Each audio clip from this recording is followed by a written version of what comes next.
It's the weirdest thing to see somebody being so rude to somebody else about what they made. He can't take his eyes off of it. Like, repeatedly throughout this scene, he will come back to talk about how disgusting the salad is. And he even has the gall to say, you know, I'm not picky at all. I like everything. It's just really weird to me that bowl is literally full of everything I absolutely can't stand. Then he stops Megan to be like, by the way, Megan, don't forget, I want my portion of gumbo before you put that fish in. And Megan's like, yeah, I always have to pull aside a bowl for him before I add in the fish because he doesn't like the fish. And I'm like, do you not hear yourself, Harry? You just finished saying that you really like everything. But she's got to make sure to pull you a separate bowl because, not the fish. Okay, Harry. Whatever you want to tell yourself. Hello, how are you? Welcome to my channel. My name is Cheer Denise. Well, today we're going to be doing the With Love Megan Holiday Special Extravaganza. And she has been promoting this constantly because she wants you to come and buy her As Ever products. And this is just one long ad for all her trash. I don't really know what I was expecting that she would do with this episode because all of her other episodes have been about 30 to 40 minutes long, and I just wasn't sure how she was going to fill this hour. And as it turns out, she wasn't sure how she was going to fill it either, because most of this is a bunch of B-roll and a bunch of trash that she should have just edited down and done a 30-minute holiday special. But it had to stand alone, and so I guess she thought an hour of trash was better than 30 minutes of some closely edited work. But the problem with this show is that in all her other episodes, it followed a certain format where she would go out and do an activity that would have something to do with the theme of the show. She'd come back, fix a snack for her guests. Then, oh, hi, lo and behold, who decided to stop by? They'd come, they'd have some horribly painful conversation where neither one of them knew what to say. Then they'd go out and do a craft, and then they'd come back to the kitchen where her guest would usually prepare something that she was incapable of doing while she arranged some fruit and veg in the background. And then she'd give them a gift that she'd prepared earlier in the show and receive the accolades and the praise for having given a gift. And then that ended the show. Well, I wasn't sure how she was going to do that for an hour with so many different subjects, and so she didn't even attempt. She just did a lot of random things in this show. She would have a guest over, and they would make something, and then she'd brush them out the door. Then we'd cut away to her showing us how to wrap something in a way that she'd already shown us in a previous episode. She did a lot of just random holiday things like showing an advent calendar and admitting that she doesn't even do advent calendars with her own kids, but hey, there's going to be a start for everything. It was just like a lot of stuff that felt like she needed material for a holiday special, and she wasn't really sure how she was going to go about that. There's no making of any holiday food that you want to make. That's another thing. Like, there's nothing that feels traditional and normal about this, except for the fact that she puts up a Christmas tree and there's a lot of greenery around, and she keeps insisting that everything's holly and jolly. But there's nothing that feels traditional, with the exception, I suppose, of the Christmas crackers, which she makes with a guest, and those are not American. We don't do Christmas crackers in America. It's a really fun tradition in the UK, and of course, and she's always trying to remind you that she is indeed attached to the royal family, even though those heinous beasts are so racist. God, they're the worst. But also, she is one of them. She had to do the one traditional thing being something they do in England. It's not even an American tradition. So I feel like it's annoying because she never wants to do anything that makes any sense for the life she says she wants to live. She's constantly trying to call back to her former times, her different roots. But anyway, she did the Christmas crackers, and then that was the last tradition we ever saw, apart from the Christmas tree. The rest of it was filled with strange recipes, strange family recipes. There was the making of a Christmas cinnamon star that looked maybe vaguely like something you might put on a Christmas table. So I don't know what the point of this show was. Every guest on the show, save the first guest, was lackluster and unexcited to be there. Everyone was painfully bored of the projects that she set before them. I am telling you, holly jolly Christmas cheer did not exist anywhere on this set. Let me just tell you. The advertisement for the program was more jolly and exciting than anything that actually ever transpired. They literally cut all of the pieces that gave you the essence of a Christmas feeling. And then the rest of the show was just a hot mess with greenery in the background. It was an epic fail. And you don't need to watch it because I'm going to give you a blow by blow of this show. Starting with the very interesting rating description for this show. Now, you know how anytime you watch a Netflix show, the rating is right at the top. It explains why it's rated this way, like language, drug use, people are smoking cigarettes, sexual aggression, things like that. In this particular show, nothing could have been more descriptive of what we're about to get into, because it's rated with this description: mild themes. They told me. I should have believed them. Mild is the best way to describe this show. It's not exciting. It's not dangerous. It's not risky. It's nothing. It's mild. And is there more of a debilitating word than mild? What is good that has ever been described as mild? Mild is devastating. It's a devastating word to use to describe something that someone is supposed to enjoy. Anyway, we get to Megan going to pick out a Christmas tree. And she's doing this by herself. She doesn't have a friend with her. God forbid she bring her husband and kids. It's such a disjointed feeling watching this show. Because, and I'll repeat this is a theme that's going to come up multiple times. What is so hard about watching this show is that it's not clear how I'm supposed to watch it and what is happening in front of me, how I'm supposed to let that register. Because it isn't a reality TV show. Obviously, it's filmed at a rented house. Everything is set design. This is clearly a scripted show in the sense that she has activities planned. She has friends who are going to come over who she's been briefed about their likes and dislikes. Many of these people are not people that she knows intimately. They're people that are friends of friends or spouses of people that she sort of peripherally knew and had on the show before. So it's obviously a setup show in every conceivable way. And yet we're supposed to also feel like we're getting a taste of what it is to hang out with Meghan Markle, but we know from the beginning it isn't. So to see her having a show about how to make the holidays this cheerful, lovely, exciting event, and then to see her going to pick out a tree by herself, it just seems like, well, is this a snapshot of your life? Why are we watching you solo pick out a tree? That's bleak. And you're supposed to be the person who's all about family and friends and creating moments of joy, and you're wandering around a Christmas tree lot by yourself with Ruth, the owner, who does not want to be here, let me just say. Ruth wants nothing to do with helping Duchess of Sussex pick out her Christmas tree. And she's unenthusiastic and she lacks personality, as almost every other person on this show. I don't know why they included Ruth. I don't know if they just thought Meghan needs somebody else on screen with her to interact with, but I'm just like, there wasn't a friend free that day to come and help her pick out her tree, just something.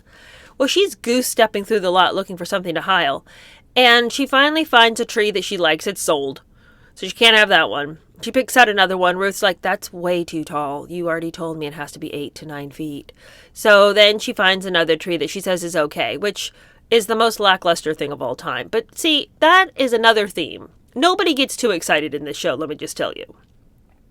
So she brings the tree back, and then we have a scene of her decorating the tree. And let me just tell you, we are just clipping through these scenes quick, okay? Don't get too used to any one scene, because by the time you settled into it, it's over. But she is decorating the tree, and she always has to make things much more profound than they really are. She says to the camera that one of the things she loves about a Christmas tree is that it's a place where you can, let me see if I get this right, encapsulate your family history in one spot. And I thought that was interesting that she should say that, because in Harry's book Spare, he has 2 very distinct experiences with Christmas trees and Christmas tree ornaments. And I thought that we might just recall, from Harry's own words, the time when he stole Christmas tree ornaments from his grandmother, and the second incident when he broke a Christmas tree ornament in the shape of his grandmother's face, and Archie tried to spray it with water to make it come back to life. Here are some of Meghan's memories, as written by Harry.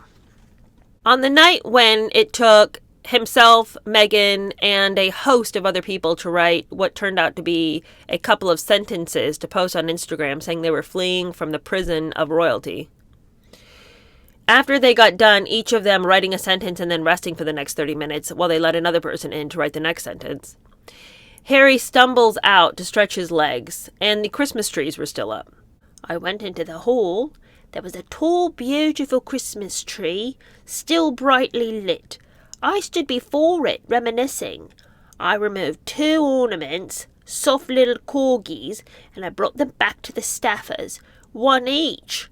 Souvenirs of this mission, this strange mission, I said.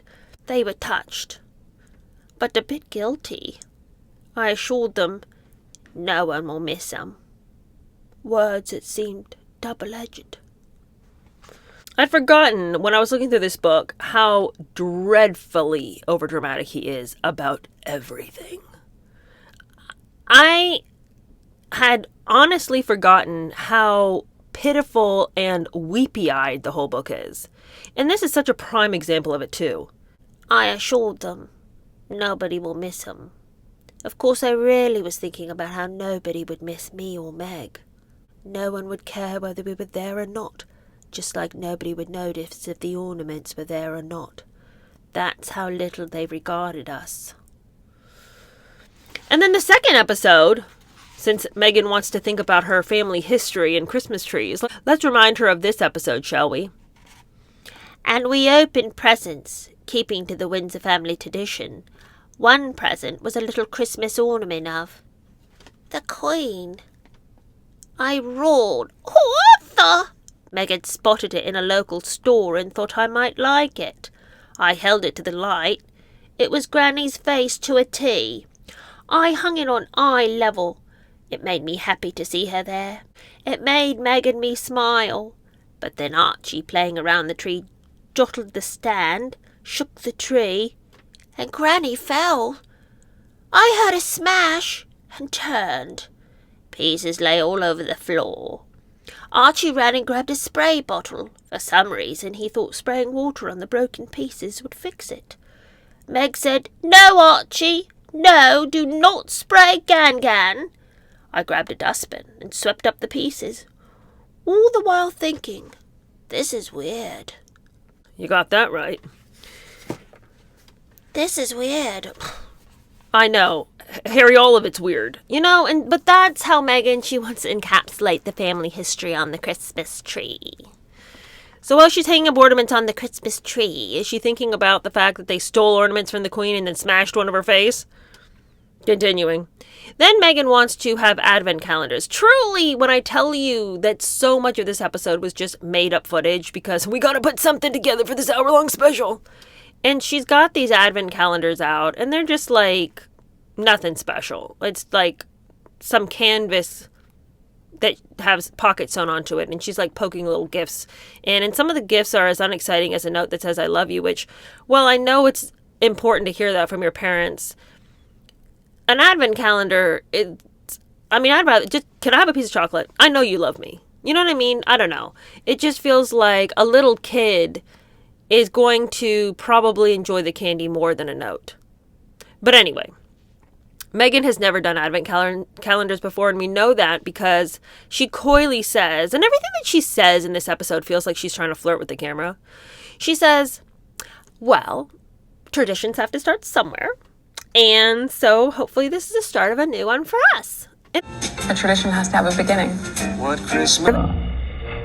It just feels lame that she's showing us about advent calendars when it's not even like a thing that she does in her own home. It's all so performative, but for what point? Why are we performing you fixing your advent calendars for your kids when that's not even a thing that you do and never have been?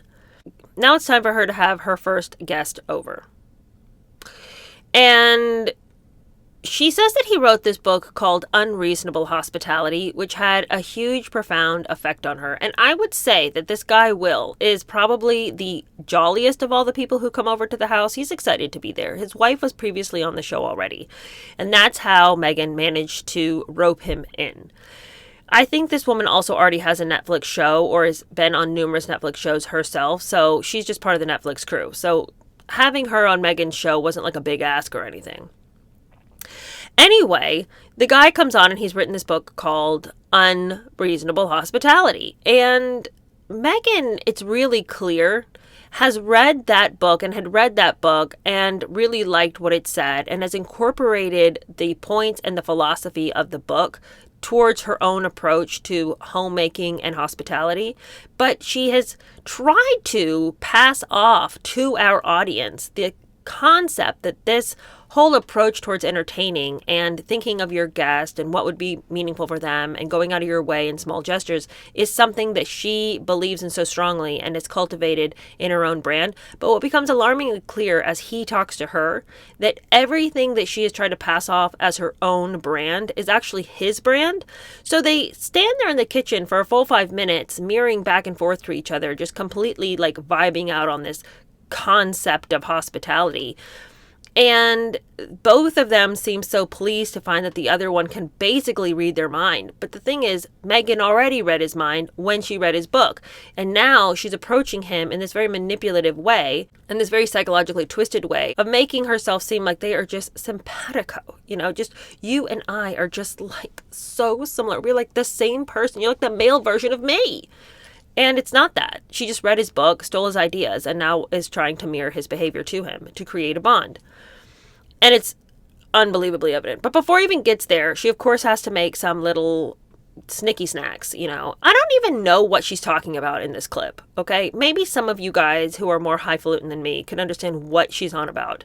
But she tells the camera that she's going to make this certain, you know, that she learned that he liked this one certain thing. I don't know what it is she's talking about. And somehow that seemed too big an ask, so she's going to make something else for him. Again, I still don't know what she's talking about. By the end of the scene, I do, because she's like, you know, made it. But I'm annoyed by the way she's talking about this, as though this is something that everybody knows and that you won't have any problem following. So I did a little sneaky squirrel work, but he loves cacio e pepe. I'm not going to greet him with a bowl of cacio e pepe, that's a bit much. But what if we did some gougères? Gorgeous little puffed delight, but with a cacio e pepe flavor. What's she talking about? Like, literally, what's she talking about? Anyway, she then goes on to make what looks like utter trash for his wife. Apparently, his wife likes to eat trash and loves to use a microwave while she's making her trash. So Megan pays homage to her using the microwave and mixing up a bunch of chemical-laced ingredients. And she says that when she was a kid, this was called puppy chow or something. That was the name of it. And she'd made it for her 5th grade teacher who thought it was great. And now she was going to make it for Christina Tootsie or whatever her name is. And Christina, of course, would appreciate that she utilized a microwave to make this treat. I think Christina has a bakery in New York called Milk Bar, if I'm remembering correctly. And I can assure you that Christina is probably above using a microwave and maybe had just said once or twice that, you know, it's convenient to use a microwave. And Megan's decided that that sounded relatable. And since Megan's greatest hope and dream in life is that you'll consider her to be a relatable person, she can't wait to tell you about how easy this trash is to throw together. But she's going to be really cute about it, and she's not going to call it puppy chow. She's going to call it reindeer chow because it's Christmas. Okay. Well, she and Will are eating the goodies that she's made, and he's very excited to be there, and he's very excited about the treats that she's made. She and he are talking and bonding over the fact that they are like the exact same person and feel the exact same way about everything. And she decides to talk about how it's important that a hostess not overdo it because there's just nothing worse than a stressed out hostess. And you guys,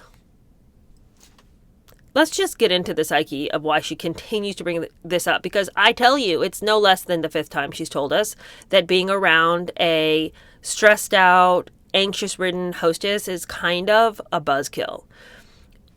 Number one, duh. But then number two, I feel like she's doing this thing, and I think she does this a lot, where she will call out a certain behavior and she will suggest that she's been the recipient of some bad experience by someone else, and having experienced that, she wants to help others not find themselves acting like that. And so she'll like give helpful tips and tricks on how to avoid that sort of thing.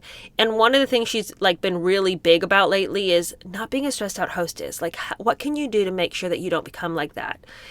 And what I feel like she's doing is ultimately she is the stressed out, anal retentive, type A bitch that no one wants to really hang around with, who invites you over but then is so stressed out that everything needs to be a certain way and seems annoyed all the time that you just wish you'd not even come. She is that person. But she thinks that if she can name it as though it's a personality trait of someone else, you won't ever pick up on the fact that that's the way she would be. All right. Well, anyway, after she and Will finish letting their minds make out with each other, she tells him that they're going to make some Christmas crackers. And of course she does this because she wants everyone to remember that she used to live in the UK and they do Christmas crackers there.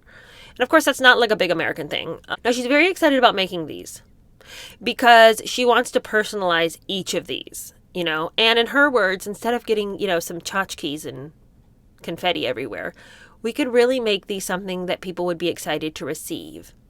She then proceeds with Will to make these crackers and put plastic toys and tchotchkes inside. So I'm not really sure how it's beneficial for you to waste your time to make the tchotchke filled junk when you could just buy the tchotchke filled junk. But anyway, she and he make it with the goal of making it a better experience for each person. And so she's going to like write a little love note inside of Harry's, and then she puts in some junk in the kids, you know, some plastic junk that she was trying to avoid with the store-bought ones. And, you know, Will has to compliment her handwriting. Everybody who ever sees Megan write always feels the necessity. And I'm like, did somebody pull them off set and be like, don't forget to mention her handwriting?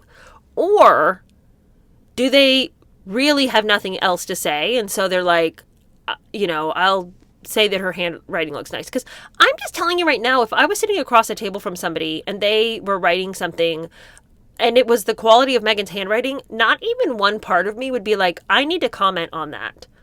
I need to talk to her about how great her handwriting is. Not that I'm against compliments. I love to compliment people. I really do. That just wouldn't be where I'd be like, that is so stunning. I have to say something. Anyway, Will is just tickled to death to be there. But there is a very curious thing that happens during this scene. And you guys, I could be reading into it, but I know I'm not.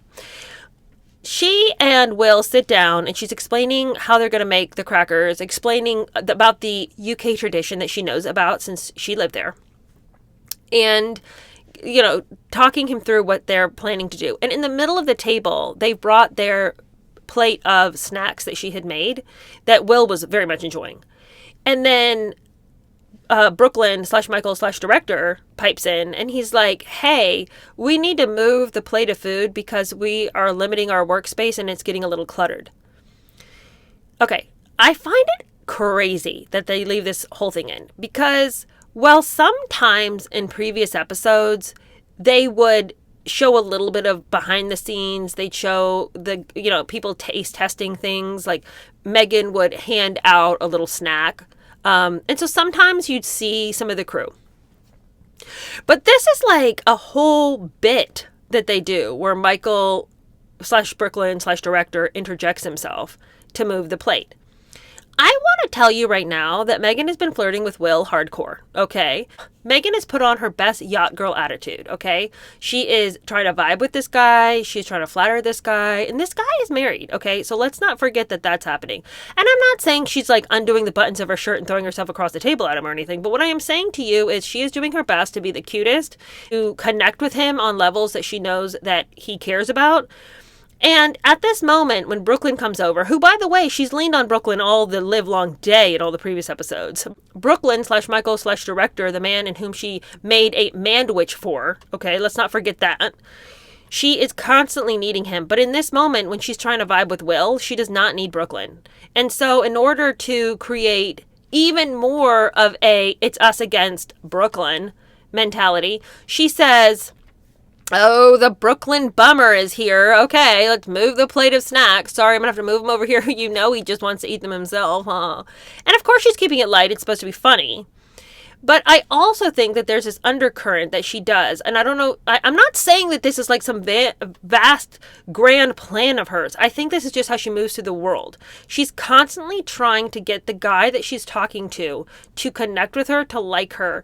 And because she needs men. She needs men to get her to the next step in life. When has she ever gone to the next step without a man, I ask you? And so the way she relates to men is to bond with them, to let them feel like she needs them. And this is a person who wants us to believe that she's been a feminist since the age of 11, okay? But anyway, she's busy bonding with Will, okay? And now she's going to bond with him further by throwing Brooklyn under the bus and calling him the Brooklyn bummer, you know.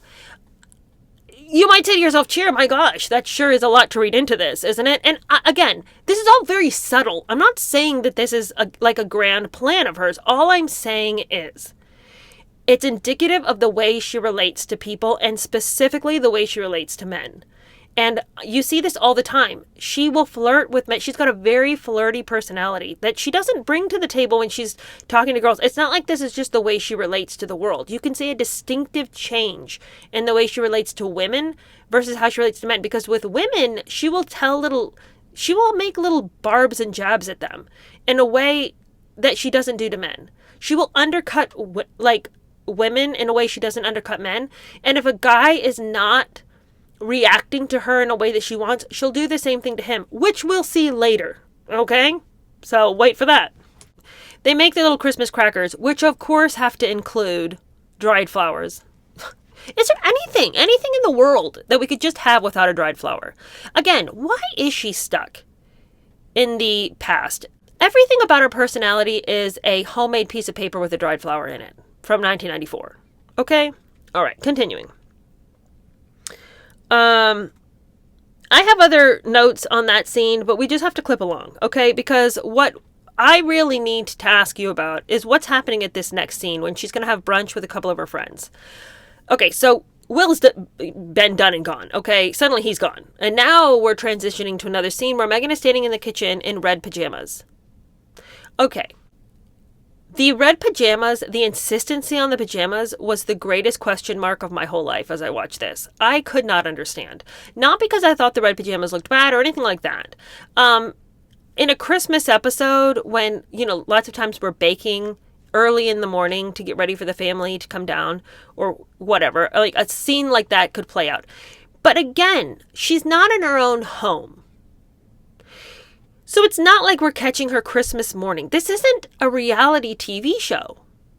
Why is she standing in her kitchen in red pajamas in the middle of the day? It feels weird, and she knows it does, so she addresses it, which only makes it weirder. She says she's having a friend over, and that friend has a tradition where everyone in her family on Christmas morning, they all wear the same pajamas. You know these families are with their matching pajamas. So her friend thought that it would be fun if they all wore matching pajamas.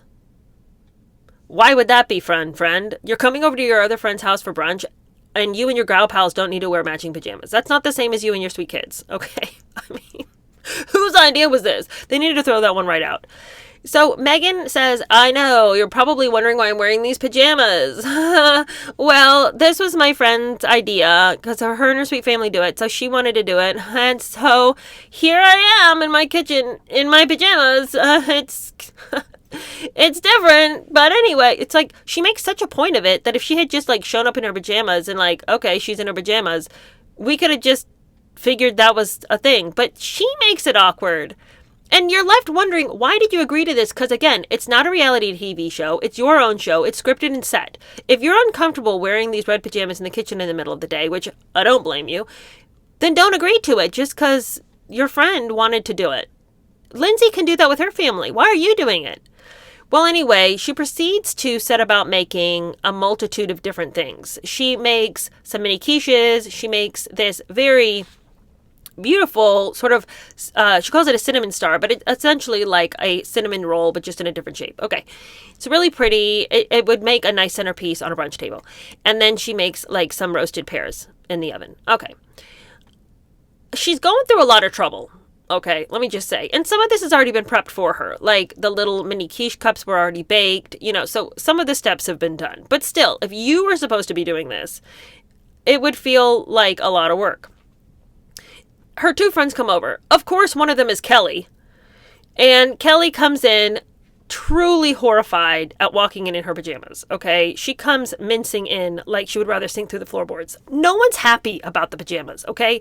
And I think the friend, Lindsay, whose idea it was, I don't even think Lindsay's down for it. Lindsay comes in and Megan's like, wow, you're really blonde. Whoa. And Lindsay feels, I think, attacked by this. Just kind of like, oh, yeah, okay. So it's a weird exchange. They all stand around the table, and Megan shows the offerings. Some of the mini quiches are gluten-free, okay? So she offers those to Kelly, who doesn't eat any of them. And the ladies all pick at the food. That's good. This is nice. And for all the work that Megan just did in her pajamas to satisfy the crazy whims of Lindsay, it just feels like the payoff is real low.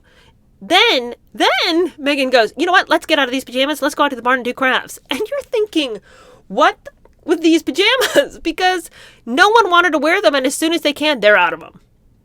Who won? Not the audience. We didn't need to see you in your pajamas. Okay, so they go out to the barn, and they're going to make wreaths, okay? When I tell you that these women are the lowest energy women, I'm wondering if they're all still asleep in those pajamas. Because Lindsay walks in and she's like, oh, cool.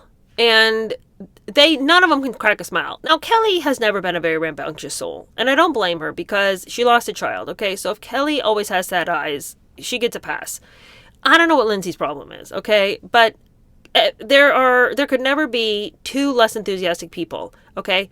And Will, the last guy who was here, was the happiest we're ever going to see anyone ever be on this show, okay? And he was only happy because Megan was insisting that she and he were mind melding, and that was exciting for him to see somebody duplicate all of his belief systems in front of him. But as for everybody else on this show, I am telling you, we needed to get a cattle prod up in here to just kind of poke some life into these folks, okay? Because they were as dull as it is possible to be. And maybe that's what Megan was trying to do when she served alcohol to these women as soon as they came in. That's the most excited they got, when she poured around the bubbly.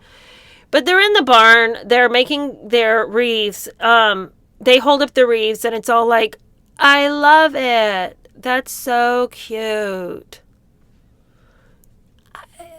What? Really? All of the girls made wreaths that were basically the same thing. So you didn't even get any life or interest in that respect. I found it interesting that when Megan announced that they were going to do the wreath making, she instantly had to be like, it's not a competition. We're just doing it for fun. Why would you have to tell your friends it's not a competition? Are those the kind of people you are, where you're going to do something fun together and everyone's like, oh gosh, I guess I'm going to have to be the loser here. Is there going to be a competition? Is there going to be a person here who's like, wow, that's ugly, mine's so much better? Like, at the ages you guys are, what is this? It's not a competition conversation. But continuing. We're done with Kelly and Lindsay. They just weren't exciting enough for the screen. So let's go wrap some gifts.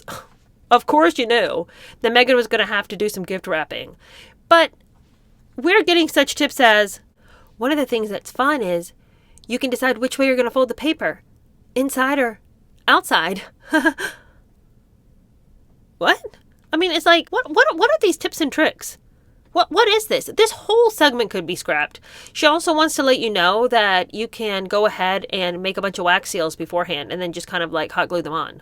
Yeah, because that's what I've got going on in my bedroom when I'm wrapping presents until the crack of dawn, Christmas Eve. I'm over there with my pre-made wax seals. Okay. And then she, wants you to know that you could also wrap something in essentially a big Christmas cracker wrapper, kind of like the way that you pull those Christmas crackers. She's cut a really big piece of paper like that, and instead of stuffing it into a gift bag, because gosh, what kind of Philistine are you? She says that you can put the harder to wrap items inside like a giant Christmas cracker and do it that way. And then she shows us the art of the Japanese wrapping, where you take your object that you want to wrap, in this case a wine bottle. Don't forget to buy her wine, okay? We've got sales going on. In this case a wine bottle, and she's showing you could wrap it in a silk scarf. Okay, that's an idea, but the thing is, you already told us about that idea when you gifted that Indian spice container to the guy in the last show who tried to tell you that you should use Greek yogurt on your face to even out that skin tone, and you didn't appreciate it. Anyway, after she gets done with that, she decides to have over somebody who I believe was on life support when she got on the show. God bless her. She's probably like the sweetest person. She seemed like a nice person, just low energy. Like she smoked like 7 blunts. I'm telling you, this person was not verbal at all. But she is a tennis champion. Her name is Naomi Osaka. And so she'd come on.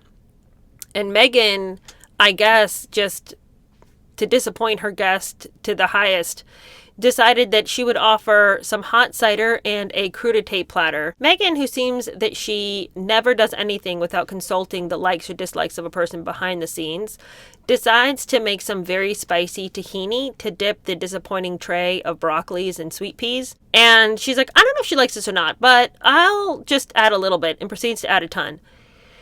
Then Naomi walks in. She is not lighting up the screen, I'll say that much. Personality-wise, she's not comfortable in front of the camera. And Megan hands her a big mug of this cider from the store, let me remind you. It's not like she was over there cranking the apples. And then she hands her a mug and then shows her this platter that she made like a Christmas wreath. She's always trying to explain why it's so junky. And you know what? Christmas wreath or not, this is the least inspiring thing I've ever seen. There was nothing about this that made me want to dive right in. A variety of different greens with a tiny little thing of super spicy tahini. Well, that's what we're getting. And so Megan's like, try it. I don't know. It's kind of spicy. And so Megan tries it. And the girl tries it. And Naomi's like, you can see the steam coming out of her ears. It's a little spicy for Naomi. And that's as spicy as it's going to get for Naomi. Anyway, she decides that they are going to, after they reject the crudité platter because it appears to taste as good as it looks, Megan decides it's craft time. Naomi has some children of her own, and so Megan thinks it will be fun to invite this girl who has no personality whatsoever over to the craft table, and then they're going to create together. This whole thing feels really hard because as much as I don't like Megan, I feel for her in this situation because she has either invited over or been told to invite over somebody who cannot carry their weight on screen. So Megan is trying to create a conversation with this girl who is just speaking in like monosyllables. They sit down, they get out the art supplies, and of course they have to commence deriding themselves and their lack of skills. Ladies, can we not? Really and truly, can we not? And when somebody gives you a compliment, please learn to receive it. If somebody says, oh, that's so good, say, thank you. I think I like it too. Anything, but it's not good. I know it. I'm the worst. I'm so terrible at this. I don't like how this is turning out. This looks kind of dumb. And then the other person feels a necessity to be like, no, it's so good. And then you have to be like, no, yours is so much better than mine. Oh gosh, I wish mine could look as good as yours. Don't look at mine. It's just painful. Stop play acting this strange version of humility that we do as a culture, okay? If you're uncertain about how something's going, shut your damn mouth, okay? Because it might not be the prettiest thing in the whole world, but just let it be what it is, okay? It's a gift you're making for your kid, and they're going to be happy to receive it because mama made it for them, okay? It doesn't have to be the Mona Lisa. Meanwhile, Megan, finally just gives up trying to draw anything, and then she starts writing on her cup a letter to Santa to give to the kids as like their mug for Santa Christmas Eve. And this is the most fired up we ever see Naomi, apart from the fact when the tahini was too hot. She says to Megan, well, you're just cheating because you're doing something you're already good at. And that doesn't seem fair. She struggles to continue to draw something on her plate and on her mug. And Megan's kind of taken aback a little bit by it. And she's like, well, I'm just doing what I do best. And by the way, we'd already had a conversation, again, from this other guest about Megan's handwriting and how it's so good.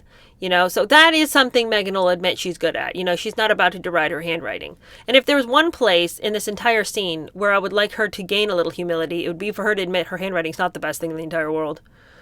Anyway, after she ushers Naomi off of this offset, being like, okay, bye, I'll glaze these and send them to you. Get out of here. Now it's time for Megan to decorate cookies by herself after the kids go to bed. You guys, is that crazy? She's like, this is an activity that you can do after your kids go to bed. And I'm like, isn't that the activity you do with the kids when they're still up? Isn't that like a Christmas activity to decorate cookies? Who waits to get those kids off to bed and then I'm going to go sit down and decorate cookies?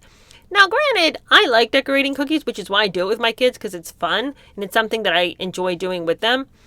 But at the end of the day, I didn't set aside a tray of cookies and decorating stuff so that I can, at 9:30 at night, get down with my cooking and baking skills. At that point, I'm in the bed. But anyway, she is decorating, and she says that you can add almond flavoring to the food coloring, because she's painting with the food coloring, like kind of like watercolor, and she's like, just add a little bit of almond flavoring. It kind of thins it out, sort of like water would with watercolor. She proceeds to add multiple dropperfuls of almond flavoring. Now, if you guys know anything about almond flavoring, it takes a scant drop to completely flavor an entire batch of anything. I mean, it is a strong flavoring, which I love. I love almond flavoring, but you can't overdo that. Megan, I don't know if she's just never used almond extract, but the amount of almond extract that she was adding in, I mean, she was using it like it was water. Those cookies are going to be inedible. She also wants to remind you that this is another way to experience moving meditation. Somebody must have just recently taught her that phrase, because she can't stop talking about moving meditation. This is the 3rd or 4th episode that she's used that phrase to describe doing something quietly. Why does everything have to be so therapized? I'm not trying to move or meditate. I'm decorating cookies and enjoying it. Can we just go back to old school? All right, now it's time for her to have this guy on. His name is Tom Colicchio, and Tom is here to cook with her some of the old recipes of yore that his family has enjoyed on Christmas Eve. You guys, so much of this episode didn't make a damn bit of sense, and this is another time when I just thought, wow, this is just from left field. Tom grew up in an Italian family, but that doesn't account for what I'm experiencing here. And he says that his family enjoyed this beet salad, and they like to eat salted cod for Christmas. Now, it does have something to do with the Feast of the Seven Fish. So there is some meaning there as far as why we're eating salted cod. The beet salad is an inexplicable mess. But if I asked somebody to come over and cook what was meaningful for them or their favorite holiday dish, first of all, I feel like I would want it to be something that's more accessible to, say, like the masses, like something that they could maybe duplicate, or if they're trying to build new traditions for themselves. It seems like if I was going to host somebody, I would want their family dish to be something that people would want to eat. This is like akin to one of those Midwestern salads where people are putting shrimp in Jell-O. None of this made any good sense to me, but anyway. He comes to show his recipes, and let me just tell you, he is not a big personality on screen either, although he can hold his own in the kitchen. And you are going to immediately feel Megan's fear that she has to cook in front of him, because he's going to show all of his family recipes, and then she's going to make the gumbo, which she says that her mom just made for, well, years. For years, she's done that on Christmas Eve. It feels like a big fat lie. It feels like maybe her mom started like 2 years ago. But anyway, first they've got to make the salad. And as he's cooking, he's talking about how one of the things that happened to him as he was growing up is that he had undiagnosed ADHD. He says this as he's chopping everything that he's going to put in the salad. And I'm going to tell you that this salad feels like undiagnosed ADHD. He's chopping everything up. He's putting it in a salad. We've got boiled beets, fennel, black olives, pickled vegetables, celery, anchovies, a lot of olive oil. I don't know, you guys. That's not delicious. It feels like the compost bin. But if I had somebody over and we had arranged that he would show me what his family made, I would not criticize it in any way, shape, or form. Even if I thought, good gracious, what? I would not say anything, because I asked him to cook his family recipes. So this guy is mixing up his salad, and Megan is over there giggling to herself, and she's like, I've got to tell you why I'm laughing. I'm laughing because Harry would hate this. He hates beets. He hates fennel. He doesn't like seafood of any kind. Garlic, all of this, like everything he hates. The black olives, he would just be aghast at this. Everything he doesn't like is in this salad. And I just, I haven't made a lot of these things because you tend to make, of course, what your spouse wants to eat. So this is definitely not a salad that I could make at my house. But I'm excited to try it. It's definitely original. And I'm sitting there thinking, what the actual blank is wrong with you? Why are you telling this guy that what he's making is gross to you and that, by the way, your husband would be horrified? She also did this when Jose was there and she was telling him about how Harry hates lobster. He hates it. Like, why is she always telling her host what her husband hates?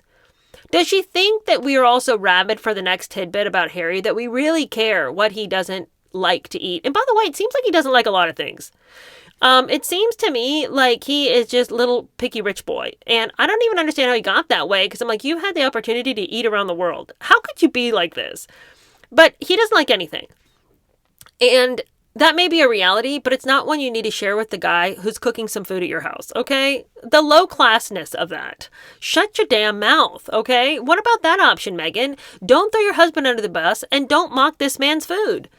Then they proceed to make what just looks like a depression in a bowl. He pulls out some salted cod, which he's got to rinse the mess out of because, good Lord, is it salty.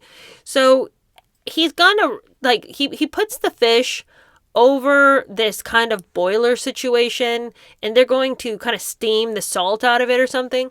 So he's that's the whole thing over there. And then he's just kind of flaking it into a bowl, and then on top of that he puts kind of like a dressing. It's not a big preparation, I'll just say that. So we've got our bowl of compost and anchovies, and then we've got a pile of chipped fish. I'm telling you, nothing seems less appetizing than this until Megan starts making her gumbo. Actually, the gumbo looks pretty good. Megan now has an opportunity to, for the first time, pull a whole dish together on her own, and I have to say I was shocked. I was shocked. I could not believe what my eyes were seeing. You know, she didn't buy this from the store, okay? She was legitimately cooking the gumbo at her own house. I couldn't believe it. I thought, is this really her? And you can tell that she's stressed out about it because she is being overly nonchalant about what she's doing, but in a way that lets you know that she is incredibly embarrassed to be cooking in front of this guy who, he's on like the Food Network and he judges cooks all day long. So for her to have to cook in front of him, you know, is anxiety inducing because she'd already mentioned before. Is it scary for people to have you over and to cook for them? And he has already said, I'm super not picky. Like the character I have to play on TV is more picky than I really am. In real life, I don't care. I'm just happy to have whatever. Clearly, we just looked at what he made in that beet salad and at the chipped fish he's made over here, so I'd say his expectations of himself and others is pretty low in the real world. But anyway, she's going on about making her gumbo. She's got to make a roux first. She makes it with olive oil, which feels like cheating. I think you should use butter, but that's just me. Anyway, she proceeds to make the food. As she's making it, this famous family recipe that her mom's been making for years. Who should stumble into the kitchen to see what his wife is up to but Prince Harry himself? And the thing is, once again, what is happening here? This is not his kitchen that he just decided to walk downstairs because he smelled the good smells wafting up the stairwell. He has been told to come. And it's made all the more evident because when the scene's over, Megan's like, hey, Harry, thanks for coming. Thanks for coming, H. And what? What a weird exchange to leave in there, as though she'd had to beg him to come. So he certainly did not just wander downstairs into their homey little kitchen to see what the wifey's up to. And he comes in and he decides to talk about the beet salad. And it's this really weird exchange because Megan's already announced that Harry finds what the man made disgusting. But then Harry has to have his turn to tell the man that what he made is disgusting. And I'm just sitting there like, what is happening here? It's not like this guy is some dear friend and they're just kind of ribbing him, you know, like how you can do with people that are in your life and that, you know, you love them and they love you and y'all are good. I don't understand what is happening. Anyway, Megan's like, look at the salad. And he turns and he looks at it. And, you know, it's a brilliant red color. So initially he seems like, oh, that's nice. And then she tells him what's in it and his face completely transforms. It's actually hilarious. And he literally cannot get past how horrible the salad is. And he says, well, that's just an anti-salad, isn't it? It's the weirdest thing to see somebody being so rude to somebody else about what they made. But And he can't take his eyes off of it. Like, repeatedly throughout this scene, he will come back to talk about how disgusting the salad is. And he even has the gall to say, you know, I'm not picky at all. I like everything. It's just really weird to me that that bowl is literally full of everything I absolutely can't stand. Then he stops Megan to be like, by the way, Megan, don't forget, I want my portion of gumbo before you put that fish in. And Megan's like, yeah, I always have to pull aside a bowl for him before I add in the fish because he doesn't like the fish. And I'm like, do you not hear yourself, Harry? You just finished saying that you really like everything. But she's got to make sure to pull you a separate bowl because, not the fish. Okay, Harry. Whatever you want to tell yourself. Anyway, after she dishes him up his portion, he has some and he's talking about how hot it is and how he can really feel the heat coming out of his head. And then he actually tells her that it's good, but it's not as good as what her mom makes. And Megan, you know, horrified and like, I can't believe you said that. Oh my gosh. I can. It probably isn't very good. I mean, this is the person who serves the family frozen pancakes in the morning. Okay, so my hopes are pretty low for that gumbo. But anyway, you know, of course, it's all just play acting. She just got to pretend and play like she's, you know, really hurt by what he said. He skedaddles. We don't know what happens to Tom. He leaves. Then Megan gets the house ready. Because let me just tell you, they've decked this house out for Christmas. But she's going to get the house ready that evening because they're going to have a big party for the cast and crew. But she hasn't spent any time making anything to eat for this, okay? So it's not like that was a big part of the show. The cast and crew come in, all right? They are dressed like they are going to an office party they forgot about, and it's Christmas sweater themed, so they pulled over to the nearest thrift store and found something to put on. She's dressed like she's going to Buckingham Palace, so it's very disconcerting to see the fact that she doesn't even seem like she knows what party she was going to, and they don't seem like they knew what party they were going to. But, you know, we get a couple of shots. Harry has once again been dragged into it. It's just a very brief little 30 seconds of ever being like, Merry Christmas, pulling a cracker. And the whole thing just felt so hodgepodge, you guys. That's the end of it. The whole episode felt like it was just pulled together in an effort to produce something holiday themed to get her as ever products through the door. And it felt like that because that's what it was. We got so many little clips and scenes of just like cameramen doing stuff. Like there was like a lot of just kind of B footage kind of thrown in there. I will say that Megan seemed more comfortable on camera through all of this. She wasn't as stilted as she was in, say, the first episode, which is understandable. By the time you filmed all of this, you know, you're going to be a little bit more relaxed. The talking that she does feels more like it's just her really talking. Not to say that she's saying anything worth hearing. She just doesn't feel like she's as embarrassed to be doing what she's doing. So I guess she's just learned the character she's trying to play, and so she's not still trying to sort out who that is. So it's nice to feel like she's more comfortable. It's more comfortable to watch, feeling like she's not as nervous. But again, this was the most chaotic show because we went from thing to thing to thing. You know, 1 minute we're gift wrapping, the next minute we're making Christmas crackers, the next minute we're throwing something in a microwave and FaceTiming somebody to be like, I used a microwave. It's just like, okay, what? Who cares? We're goose stepping through the Christmas tree lot to pick out a Christmas tree alone. Harry's meandering into the kitchen. We're all supposed to play act like he just walked in. And the thing ultimately to me that just never worked with this show was that she could not commit to what she was doing. Is this some kind of reality TV show where you're showing us true snippets of your life? Obviously not. But then if it isn't that, then why are you forcing yourself to do things you don't want to do, like wearing pajamas? Whose plan was that? You didn't have to. Why are you constructing this weird storyline you're uncomfortable with when it's your scripted show? Okay, so don't write the script where you're wearing pajamas. The whole show, I don't know what I'm supposed to feel. Why am I watching you pick out a Christmas tree by yourself? Why is Harry wandering downstairs and then you're thanking him for coming when it's supposed to initially be like he just wandered in because it smelled so good? Like, she's constantly breaking the scene, breaking the character, breaking whatever construct it is she's trying to make with this show. So you are just constantly pulled all which ways, and also constantly breaking the fourth wall by showing you the camera crew and everything. So, well, she's supposed to be acting like, oh, who's there? Oh, Kelly, you showed up. I'm so excited to see you. And then being like, here comes Brooklyn wandering across the screen to get his fifth cup of coffee. It's like, what is happening? What?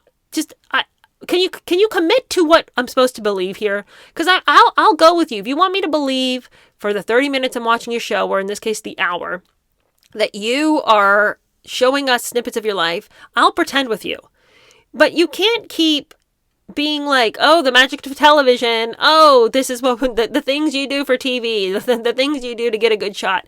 Like, stop telling me I'm watching TV. Okay? Just let me believe this is a world you've created. You know, she's just so hyper aware of herself, and it's just very, very uncomfortable. And it's the same thing like the two people, her and Naomi, sitting there making plates, constantly commenting to each other back and forth. I'm so bad. This is so terrible. It's awful. I hate this. Don't look at me. I'm ashamed. Like, don't be so aware of yourself. The constant verbalization of fear of what others think is so disconcerting and so uncomfortable and so cringy that I just wish that Megan, if she ever does another TV show again, I want her to have a clear idea of what it is she's trying to do. Not listen to any of the naysayers about what they think she should have done. Pick something you want to do. If you want to do this whole show in a fake house with fake set, commit to the fact that this is what you're doing. Never mention the house is fake. Never mention the fact that these aren't your dishes or your things. Just do the show, okay? And create a world and an environment and just commit to it. If you want to do a show that is like more loosely based on reality and isn't a big construct, then make a show that is much more like, this is my real life. This is really what's happening. We're really in my house. You know, do that show. But don't try to combine the world and then ask me to play along every 5 seconds. I don't get it. I can't keep track. All right. Well, thank you guys so much for watching. If you have the stomach to watch the show, I guess you can do it. It looks very cheerful and merry, and the decorations are pretty, and the house is cute. But the people on the show are so unenthusiastic and so unhappy to be there, and so crippled by their fear of a camera that the jolliness is not actually in anybody's face. So if you just want to feel jolly, look at a bunch of still shots of the show, but don't watch the show. It's not Holly Jolly Christmas and Holiday Cheer nothing, okay? All right, well, thank you guys so much for watching. I will see you guys tomorrow for the Friday News Roundup. If you have not been watching the coverage of Diana Rama, I would implore you. It's such a good book. It's very, very, very titillating. And something that is different than a lot of the other books we've read, because this is almost like a true crime thing. We've got the royal storyline, and then we've got a kind of true crime conspiracy element. It's very interesting. So if that's the kind of thing you like, I promise you'll like the book. And I will see you guys, like I said, again tomorrow for the Friday News Roundup. Bye.